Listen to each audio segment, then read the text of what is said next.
Assalamualaikum warahmatullahi wabarakatuh. Halo semua, salam sastra. Perkenalkan, nama saya Annisa Helbi. Pada kesempatan kali ini saya akan membahas mata kuliah sastra populer.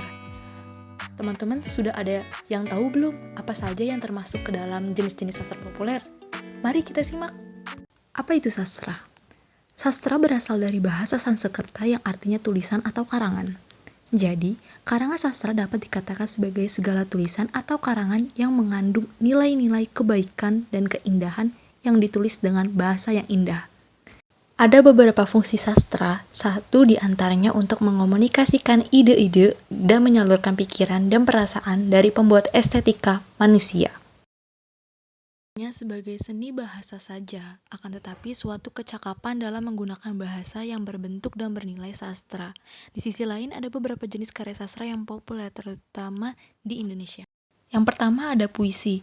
Puisi adalah jenis sastra yang bentuknya dipilih dan ditata dengan cermat.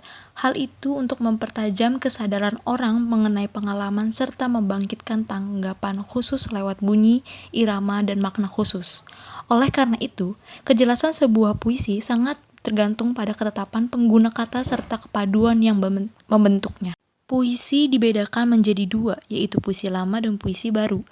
Puisi lama merupakan puisi yang masih terikat oleh aturan-aturan, sementara puisi baru merupakan puisi yang sudah tidak terikat oleh aturan atau memiliki bentuk yang lebih bebas dibandingkan puisi lama.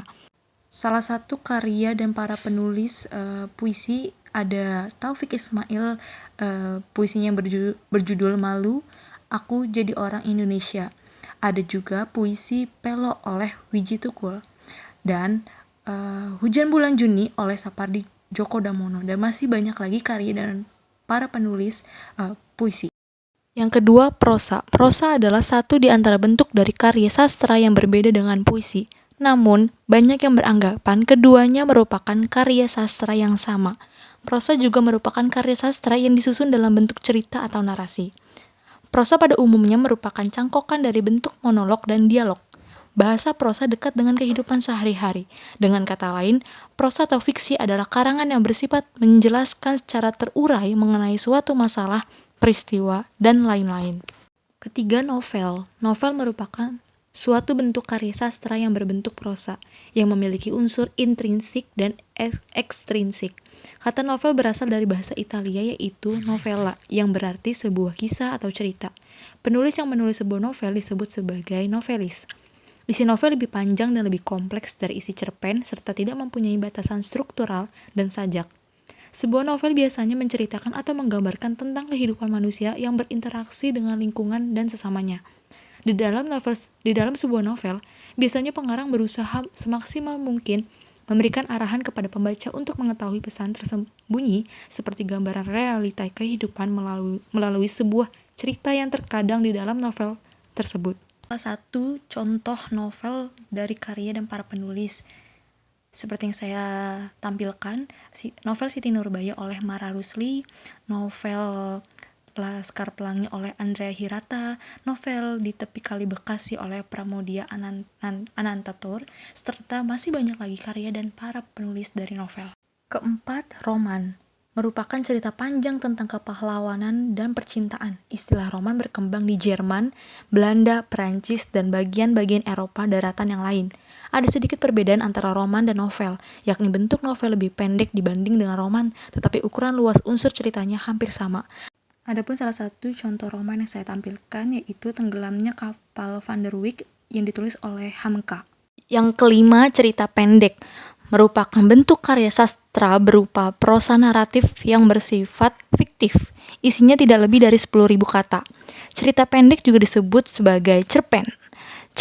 Cerita pendek cenderung padat dan langsung pada tujuannya dibandingkan karya-karya fiksi yang lebih panjang. Dalam karangan tersebut sejatinya terdapat peristiwa lain. Tetapi peristiwa tersebut tidak dikembangkan sehingga kehadirannya hanya sekadar sebagai pendukung peristiwa pokok agar cerita tampak wajar. Hal ini berarti dalam cerpen hanya dikonsentrasikan pada suatu peristiwa yang menjadi pokok cerita saja.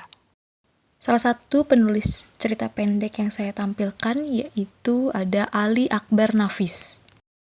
Yang terakhir, drama. Drama adalah jenis sastra dalam bentuk puisi atau prosa yang bertujuan menggambarkan kehidupan lewat kelakuan dan dialog para tokoh. Umumnya, drama dirancang untuk pementasan panggung. Drama sebagai karya sastra sebenarnya hanya bersifat sementara, sebab naskah drama ditulis sebagai dasar untuk dipentaskan. Dengan demikian, tujuan drama bukanlah untuk dibaca seperti orang membaca novel atau puisi. Drama yang sebenarnya ialah jika sebuah naskah yang berisi dialog tadi telah dipentaskan, akan tetapi ada naskah-naskah drama yang ditulis tersebut dimasukkan sebagai karya sastra. Itu tadi penjelasan mengenai jenis-jenis sastra populer yang dapat saya sampaikan. Apabila terdapat kekurangan dan kesalahan mohon dimaafkan. Semoga bermanfaat. Salam sastra.